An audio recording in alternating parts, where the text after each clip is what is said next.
Hey, what's going on everybody? Brandon Charleston here, recording yet another video for all things AI automation. If you haven't seen this channel before, I basically post anything that could help you save time, make more money, and all things for your business. In this video, it might be a little bit long. We'll just see how long it takes to get the word out and get the point across, I guess. But what I've noticed throughout different discovery calls with different clients and even the clients that I work with is we're always trying to wrap our brain around how we can formulate a perfect email using Clay and cold email. And so I'm going to go over some quick tactics that I like to put together in order to help me really formulate all the things within a Clay table, so that way you can have your final deliverable in all things that you're working with email. So let's just go ahead and dive right in. I have a Miro board here. I just barely signed up for it. I usually use like Figma or things like that. But I'm going to use this to kind of demonstrate some of the things so you can visually see versus just listen to my face or hear my face talk about it. So the first thing we want to do in any scenario is you have two things, right? Number one, you have your list. So you have your prospects that you're going to reach out to.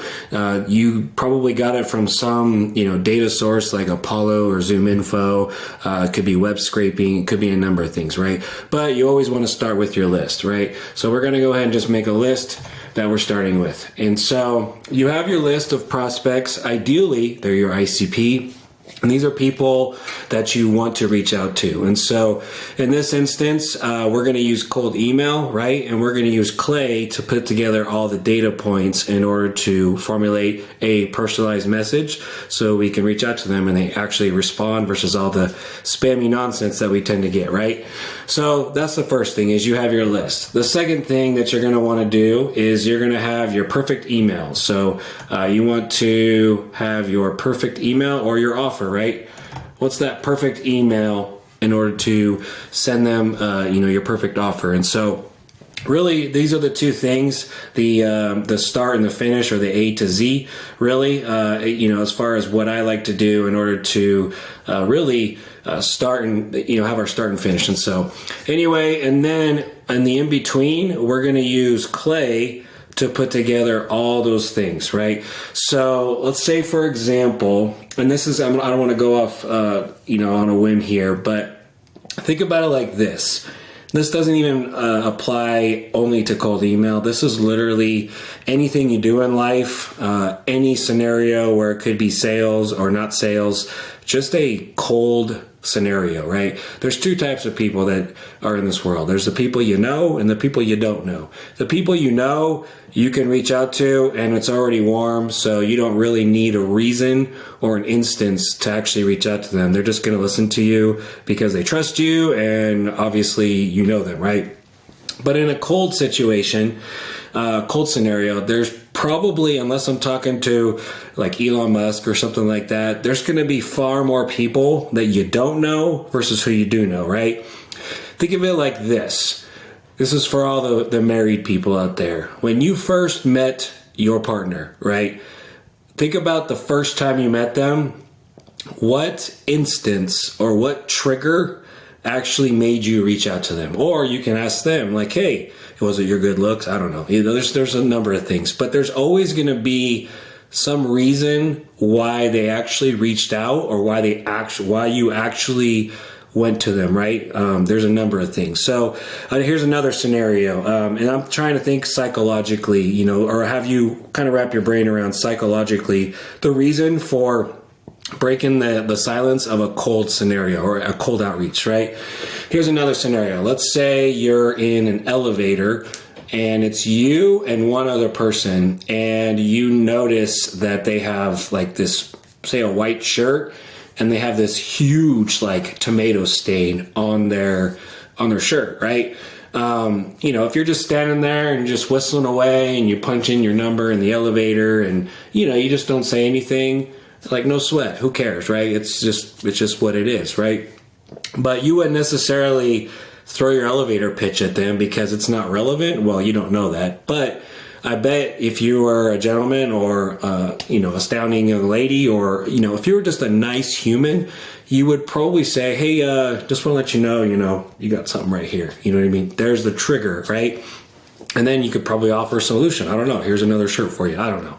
But that's breaking the silence, right? That is a cold outreach. That is a cold scenario where a trigger or an instance of what you actually said something to them, right? And it's psychologically accepted that you're reaching out for a relevant reason that applies to them, right? If it was any random other scenario, it would probably be awkward, right? It's only awkward if you make it, but let's be real here, like, unless you don't find an instance or a trigger or a reason to reach out to somebody, that's probably going to be the case, right?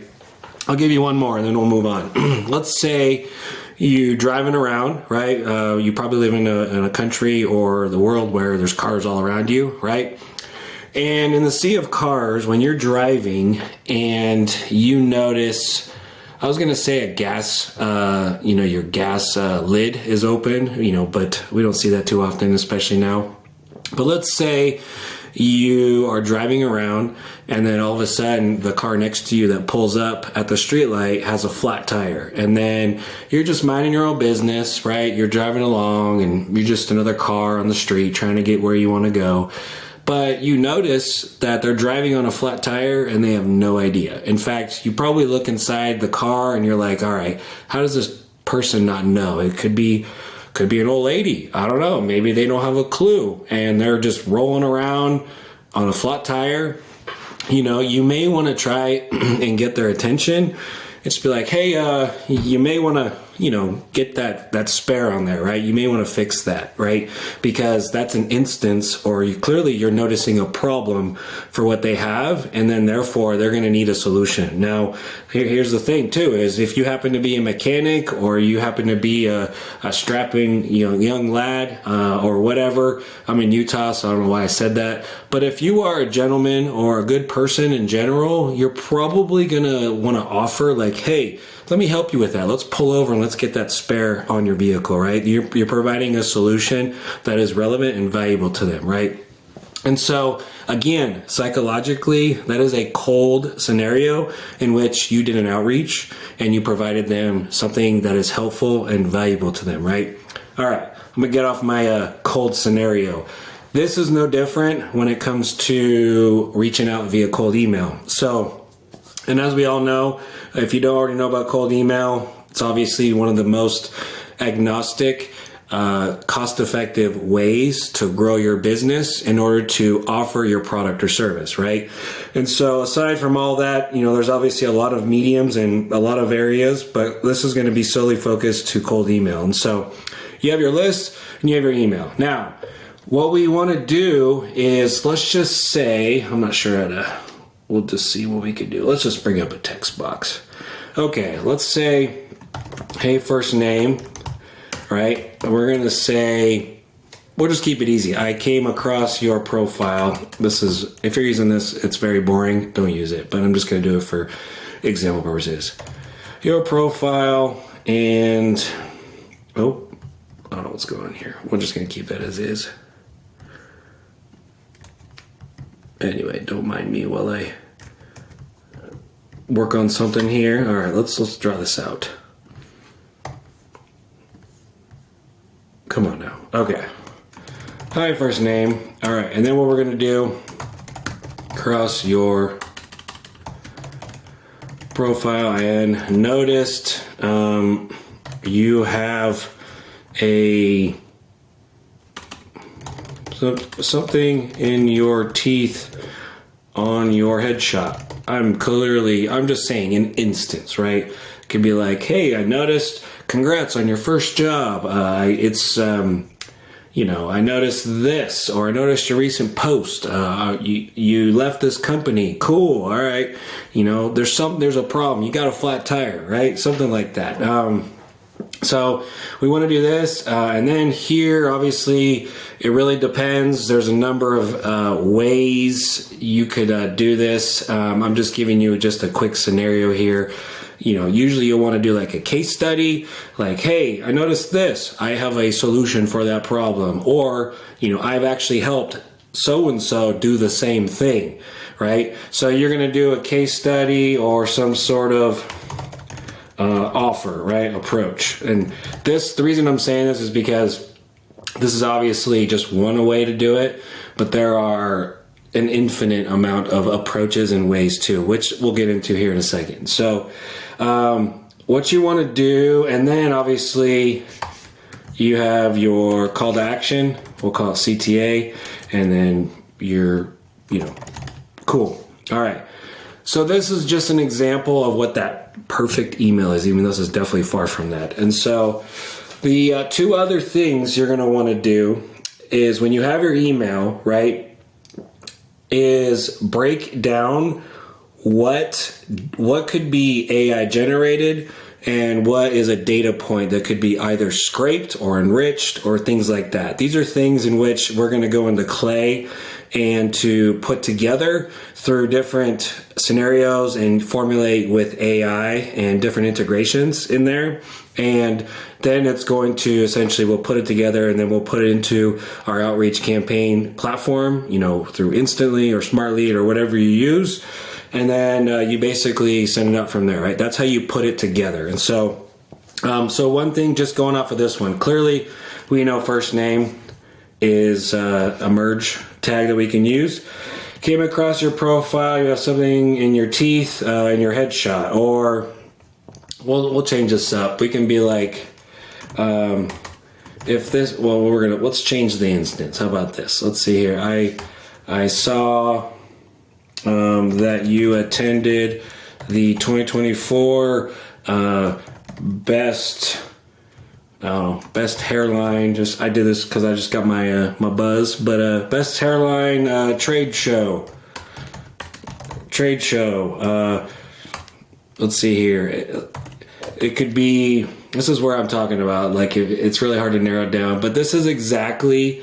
It really depends on what your product or service is, right? So this would be something that I would use AI to say more personalized, and personalized is kind of, there's a stigma behind that because there's small talk personalization, and then there's like real talk personalization. Small talk personalization is a thing of the past. If it works for you, cool. This is not a debate for that, but nobody cares if like, oh hey, I hope this email finds you well, or oh hey, I bet it's beautiful in Utah. I bet it's just spring, summer, glorious, right? Like get to the real, right? Especially if we're in business. So anyway, what I would do in this scenario is you got to figure out your instance or your trigger, whatever that might be. And usually I'll use AI or segmented versions of AI into a whole sentence to put this together. So that is essentially what you want to do. So we'll identify this, we'll push this from Clay over to Instantly or Smart Lead. I saw you attended the whatever, this could be an event, this could be whatever that might be, right? And then, you could say, seeing, or how about, let's do a little bit more common here. Doing research and saw you recently received Series A funding. Nobody cares about the congrats. Like, oh, great. It's all small talk stuff. Looking at your site, it looks like you sell to ICP.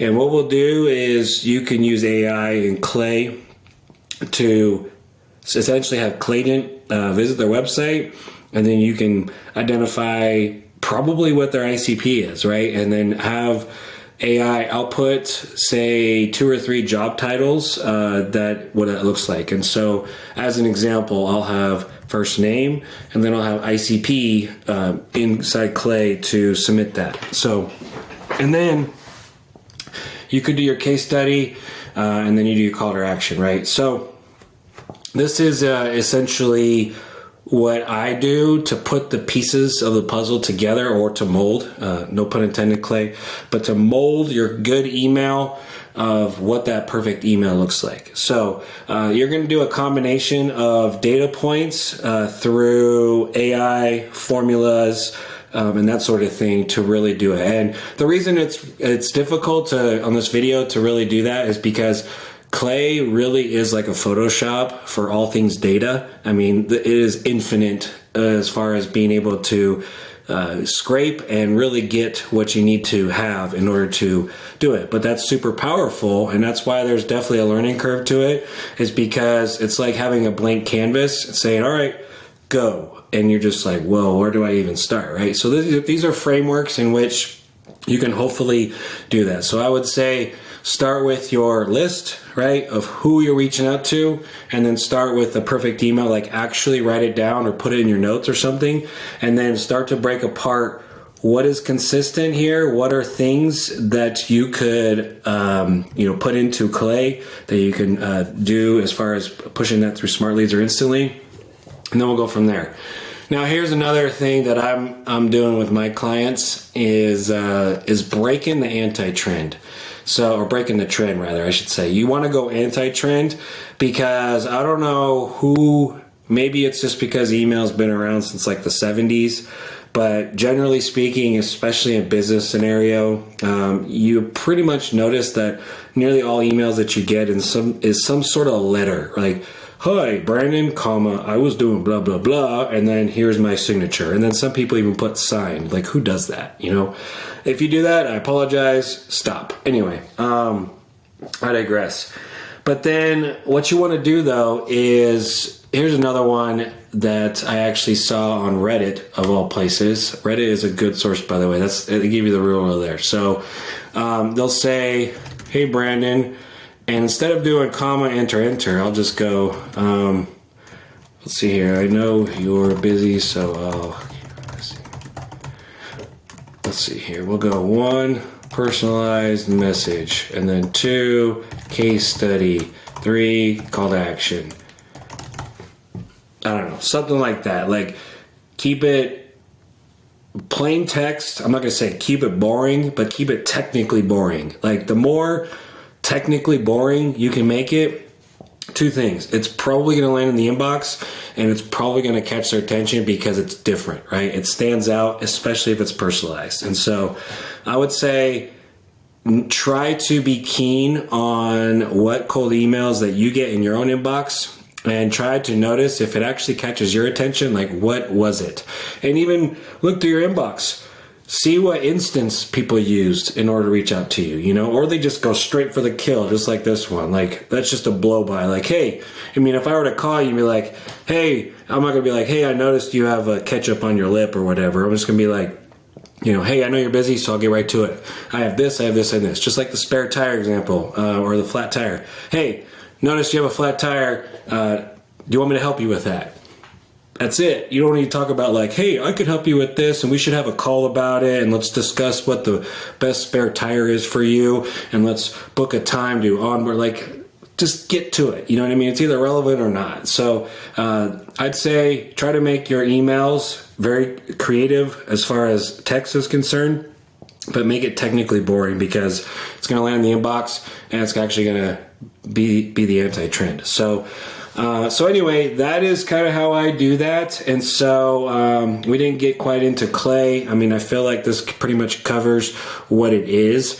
Just as a, plug, this is exactly what I do on a daily basis for all my clients, both from a fulfillment perspective as well as consultations. And so if you want to work together, by all means, please reach out. I have a number of channels that I'm on, including the Clay Slack, and as well as my email, which is in the description below. If you have no idea what Clay is, check the link below and figure it out. I'm not going to say figure it out, but dive in. And then obviously there's a lot of information when it comes to that stuff, especially nowadays. If you're doing cold outreach manually, I'm not going to say stop, but you're falling behind. So I would just say try to be open-minded on that, because really when it comes down to it, especially cold email, it is definitely one of the best, most efficient ways to grow any business. And to me, there's really no reason not to ever, especially if you're in B2B, not to ever not have cold emails consistently going out. So all that to say, we're almost 20 minutes, but this is essentially the frameworks that I do. I'll leave you with one last thing before I wrap up is if you're not already familiar with spin tacks, these are the 2 things, right? And so if we, for example, if I have data points, okay, here's another good. So we're gonna have data points like first name, right? We're gonna have personalized message. So this is obviously gonna be generally automated through Clay or AI, right? This first name, obviously everybody goes, hey, first name, right? But you'll notice consistencies here, which is hey. So we can do hey, and then we can do hi. Even if it's dude, it's all good. You could be like yo, you could be hello, whatever your niche speaks about, right? You could do, so this is what you call spin text, right? So I encourage you to check out Instantly and even Smart Leads FAQs to know how spin text is used, and then definitely use it because it puts variance on things, so that way, hey, you can actually land the inbox, right? So that's spin text. The last thing I'll leave you with before I wrap up is let's see here, is you want to use what you call dynamic syntax. So dynamic syntax is an instance where, or liquid syntax essentially, but you're dynamically changing it. So this is going to be like good morning, whatever, or good afternoon. So if you insert this into your email, this is the power and flexibility of a platform like Instantly and even Smart Lead. Obviously most people are 50-50, but we'll leave that for another conversation. So basically you have a number of different liquid syntax that you can plug into to be able to dynamically have that email actually look like it was written, right? So instead of, again, the anti-trend. So if you send somebody an email, let's say for me, for example, I'm in Utah, which is mountain time. Let's say I'm working with a client who's in Europe. So not only can I schedule that email to be sent during daylight hours while I'm working in, United States, but when it actually lands in their inbox, say on a Monday, it could, in a Monday morning at that, I could already do good morning, whatever, and make your offer for the client. And then I could say, have a great rest of your Monday or something like that. Or you can even do, like this one, for example, if it's Monday, anytime between Monday and Wednesday, you could be like, hey, are you available anytime this week? And then if it's obviously between Wednesday and Sunday, you wouldn't say on a Friday, hey, are you available this week, right? So you would say something like, are you available next week? So these are different variables that I encourage you to use. And all this to say, as long as so you can see this clearly, there's a lot of curly brackets in a lot of ways. This is just my opinion. The more your email looks like you actually program or put like code into it. Say your email needs to look like a JavaScript nightmare, but it's very organized and meticulous, right? And then when you hit that preview, every email is going to essentially pop up differently to keep that variance there. So you should never really have just plain text. I mean, that's just, obviously some people may argue with that. But I will say this, just from my own experience, sending tons and tons and tons of emails all the time, every day, new campaigns every day, that use as much curly bracket stuff, be it Clay, personalization, syntax, spintax, and then liquid syntax. So the more you could do that, the more dynamic and relevant your email is going to go through, and then you'll be much better off that way. So anyway, I hope this video was useful. By the way, I really appreciate everybody that has liked and subscribed this channel. It definitely means a lot to me, so I appreciate it all big time. If there's any other topics that I could bring up, or help you guys with, I'm more than happy to do it.